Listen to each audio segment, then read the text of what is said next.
আজকে ৪ মাস সম্পন্ন হলো এবং যেটা দেখা যাচ্ছে যে আজকে বিভিন্ন কর্মসূচি এখনো পর্যন্ত মূল অপরাধীকে বা কোনো বিচার হয়নি, যেখানে কুলতলির ঘটনায় এখনো ফাঁসির সাজা দেওয়া হয়েছে, কিন্তু এখনো পর্যন্ত আর্জি করের ঘটনা নিয়ে কোনো রকম ভাবে কোনো মূল অপরাধীকে সেটাই সামনে আসলো না, বা চার্জশিটটাও এখনো পর্যন্ত ঠিকঠাকভাবে বোঝাই যাচ্ছে। এক্স্যাক্টলি, মানে এইটা আমার মনে হয় মানে প্রত্যেকের ভাবা উচিত এই আরজি করের ওই ৯ তারিখের ঘটনার পর থেকে কি কি ঘটনা ঘটে গেছে।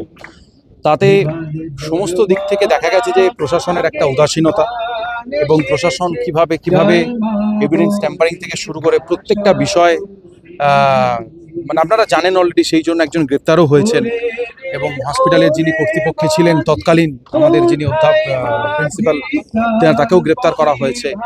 এবং এই জিনিসগুলো কিভাবে হয়েছে, কেন হয়েছে, সেগুলো অবভিয়াসলি একটা প্রশ্নের ব্যাপার এবং সেগুলো অবভিয়াসলি বিচারাধীন একটা বিষয়। হয়তো অনেকেই ইনভলভ আছেন বা হয়তো নেই, এই সমস্ত কিছু নিয়েই বিষয়গুলো মানুষের মধ্যে দানা বাঁধছে এবং আমার মনে হয় যারা বিচারের ব্যবস্থায় আছেন তাদের মধ্যেও সংশয় বাড়ছে, তাই হয়তো পাইনি। তবে আমরা চাইছি এবং সেই জন্যই আমাদের আজকে এই প্রতিবাদ সভা এবং আমাদের যা যা কর্মসূচি আপনারা আগের দিনও দেখেছিলেন, এই বিচারের জায়গাটা নিয়েই আমাদের এই আন্দোলন। কিছুদিন ধরে একটা বিতর্ক সৃষ্টি হয়েছে, যেটা বাংলাদেশ চলচ্চিত্র উৎসব চলছে, সেখানে আপনার যাওয়া নিয়ে কুণাল ঘোষ একটি পোস্ট করেছে, যেখানে তিনি লিখেছেন দুর্গা উৎসবে না, এদিকে বাংলার চলচ্চিত্র উৎসবে যাচ্ছে এবং সেখানে কি উৎসব পালন করছে। কুণাল ঘোষ নয় তোমার। দেখো, আমি এই বিষয়টা একটা জিনিস বলতে চাই, আমি এই বিষয়টাকে খুব একটা গুরুত্ব দিতে চাই না, প্রথম কথা। তাই এই বিষয়ে প্রতিক্রিয়া দেওয়া আমি প্রয়োজন মনে করি না। আর দ্বিতীয়ত হচ্ছে, বিচারের দাবি নিয়ে আমরা আন্দোলন করেছি, রাজপথে ছিলাম, এখনো বিচারের দাবি নিয়ে রাজপথে আছি। একটাই প্রশ্ন, দেখা যাচ্ছে যে জেডিএস যারা নেতৃত্ব দিয়েছে বা সামনে থেকে আন্দোলন করেছে, ব্যক্তি আক্রমণ তীব্রভাবে হচ্ছে, কখনো ফেসবুক পোস্ট নিয়ে, কখনো বা অন্য চেম্বারের ছবি নিয়ে।